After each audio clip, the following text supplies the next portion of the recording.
रायपुर गांव में रात के सन्नाटे में झम झम की आवाज आती थी और सभी गांव वाले डर जाते थे। इस आवाज को आते हुए 3 महीने हो चुके थे।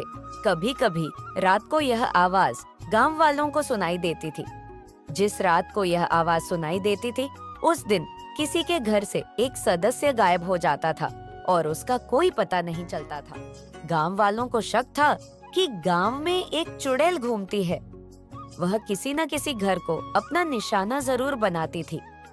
अरे, एक चुड़ैल के डर से आप लोग गांव छोड़कर जा रहे हो। इस तरह तो पूरा गांव उजड़ जाएगा। हमें इस समस्या का कोई हल ढूंढना चाहिए।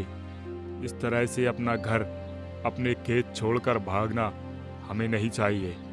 अरे सरपंच जी, हमसे कईयों ने अपने परिवार के सदस्य खो दिए हैं। अब तो पानी सर के ऊपर हो गया है।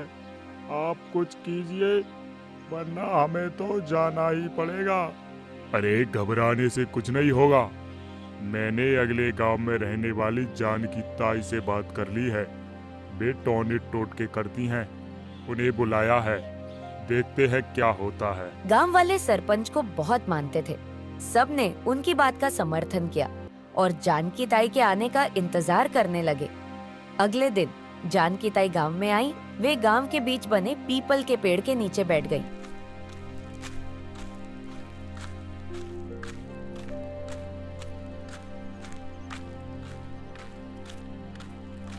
सरपंच और गांव वाले दौड़ते हुए उनके पास आए, उनका स्वागत किया।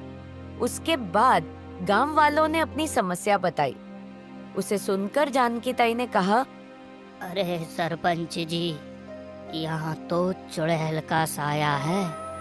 इससे बचना बहुत मुश्किल है। मुझे पूजा करनी होगी। इसे बस में करके पूछना होगा कि आखिर ये चाहती क्या है। ताई, आप कुछ भी कीजिए, लेकिन इससे हमारा पीछा छुड़वाइए, वरना पूरा गांव उजड़ जाएगा। हम कहीं के नहीं रहेंगे। ये सारे गांव वालों को परेशान करेगी। देखो सरपंच जी, कोई भी आत्मा किसी को यूं ही परेशान नहीं करती। कुछ गलती तो आप लोगों ने भी की होगी। वही मुझे जानना है, तभी उसका हल निकल सकेगा। सरपंच साहब, आप पूजा की तैयारी कीजिए। मैं कल आऊँगी। पूरी रात गांव में उजाला रखिएगा। और हाँ, आग जलाकर और पूरा गांव पूजा में शामिल होना चाहिए। घर में एक बच्चा भी नहीं रहना चाहिए, वरना वो चुड़ैल उसे भी अपना निशाना बना लेगी। मेरी पूजा में वो किसी का कुछ भी नहीं बिगाड़ पाएगी। किसी का मैं बाल भी बांका नहीं होने दूंगी। अगले दिन गांव में पूरी तैयारी की गई। पूरे गांव में रोशनी के लिए जगह जगह मशालें लगाई गईं। गांव के बीच में सभी लोगों को खड़ा किया गया। अगले दिन रात को जानकी ताई अपने साथ 4 लोगों को लेकर पूजा करने आई। पूरा गांव वहां इकट्ठा था। सुनो गाँव वालों, कोई भी चुड़ैल के आने पर डरेगा नहीं और ना ही उस पर हमला करेगा। मैं उसे बस में करूँगी और उसकी आत्मा को मुक्ति दिलाऊंगी और आप सब इस समस्या से छुटकारा पा लोगे। कुछ देर बाद पूजा शुरू हुई। मंत्रों का जाप होने लगा। तभी दूर पीपल के पेड़ पर एक काला साया दिखाई दिया। ओम ह्रीं क्लीं कृष्णाय स्वाहा। ओम ह्रीं क्लीं कृष्णाय स्वाहा। जानकी ताई ने उसे मंत्रों में बांधकर हवन कुंड के पास बुलाया।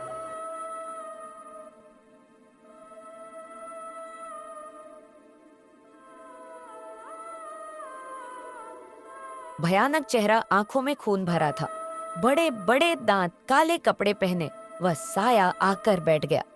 उसके जिस्म से मुर्दे के जलने जैसी शमशान की बदबू आ रही थी। बता कौन है तू? गांव वालों को क्यों परेशान कर रही है? आखिर तेरा मकसद क्या है? इन लोगों से तू चाहती क्या है? यहाँ से गायब हुए लोग कहाँ हैं? जल्दी ही बता, नहीं तो मैं तुझे जलाकर भस्म कर दूंगी। मैं पूरे गांव को खत्म कर दूंगी। मैंने सबको मार कर खा लिया है। जिनके घरों के लोग गायब थे वे ये सुनकर रोने लगे। उनके रोने की आवाज सुनकर चुड़ैल जोर जोर से हंसने लगी। सच सच बता, नहीं तो मैं तुझे यहीं भस्म कर दूंगी। यह कहकर उन्होंने एक मंत्र पढ़ा जिससे चुड़ैल बेचैन हो गई। ओम ह्रीं क्लीं कृष्णाय स्वाहा। ओम ह्रीं क्लीं कृष्णाय स्वाहा। रुको, बताती हूँ। मंत्रों को मत पढ़ो। मैं इस गांव में रहती थी और मेरा नाम पूनम है। मेरे कोई बच्चा नहीं था, इसलिए एक तांत्रिक ने मुझे रात को पीपल के नीचे दिया जलाने के लिए कहा। मैं दिया जला रही थी, तभी गांव वालों ने सोचा कि शायद ये कोई जादू टोना कर रही है और इस सरपंच और गांव के कई लोगों ने रात ही में मेरा गला दबाकर मुझे मार दिया।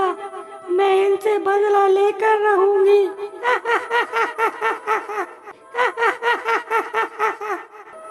क्यों सरपंच, यह चुड़ैल सच कह रही है क्या?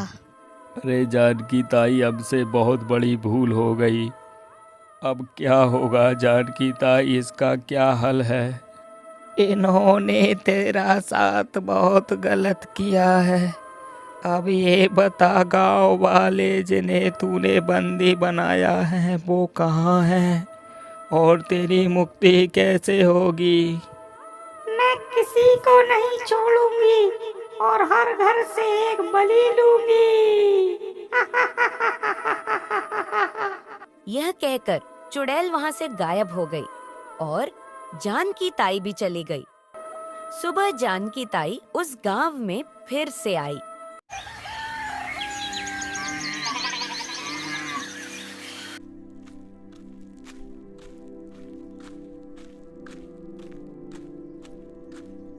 तो अब हम क्या करें ताई, जो इस चुड़ैल से हमें मुक्ति मिल जाए, वरना यह सब गांव वालों को एक एक करके खा जाएगी और ऐसे ही सब गांव वाले एक एक करके गायब होते रहेंगे।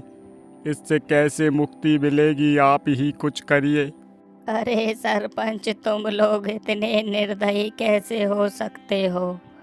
तुमने एक निर्दोष औरत की हत्या की है, इसका कलंक पूरे गांव को लगा है। यह सुनकर सभी गांव वाले डर गए। आप सभी गांव वाले एक काम करो, अपने घर के दरवाजे पर दोनों एक एक कील ठोको, उसमें 4-4 हरी चूड़ियाँ लटका दो, उसके बीच में एक सिंदूर का टीका लगा दो। इससे उस घर में यह नहीं घुस सकेगी।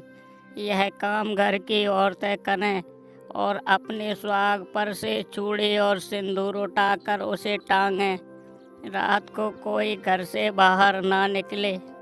सभी गांव वालों ने ऐसा ही किया। अब उन्हें छम छम की आवाज सुनाई देती थी, लेकिन किसी घर से कोई गायब नहीं होता था। एक दिन जानकी ताई गांव वालों का हाल चाल जानने के लिए गांव पहुंची। गांव वालों से बात करने पर उन्हें सब ठीक लगा।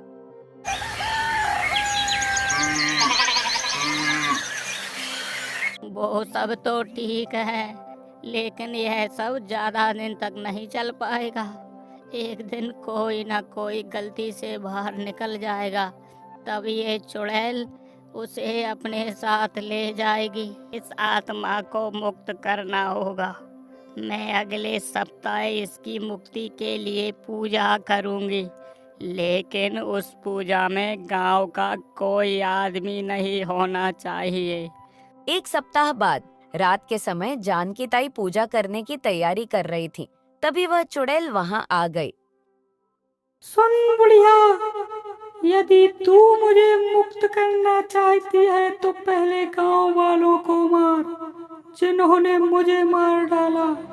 अब उन्हें माफ कर दे दुष्ट आत्मा, नहीं तो तू हमेशा के लिए भटकती रहेगी। नहीं, मैं उन्हें कभी माफ नहीं करूंगी, और खास तौर पर उस सरपंच की तो मुझे जान ही लेनी है।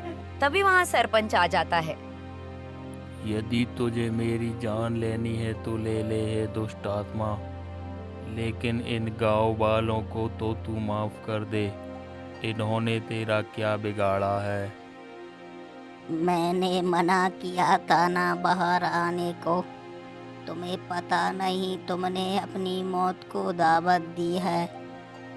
अरे जानकी ताई, मैं वैसे भी पछतावे से मर रहा हूँ। कम से कम मेरे मरने से गांव तो उजड़ने से बच जाएगा। मुझे तेरी ही तलाश थी सरपंच, लेकिन तुझे पछताते देख मेरा मन बदल गया। ताई, मुझे मुक्ति दिला दो। जानकी ताई पूजा करती हैं। थोड़ी देर में चुड़ैल की आत्मा स्वर्ग को चली जाती है। उस दिन से गांव में कभी छम छम की आवाज सुनाई नहीं दी।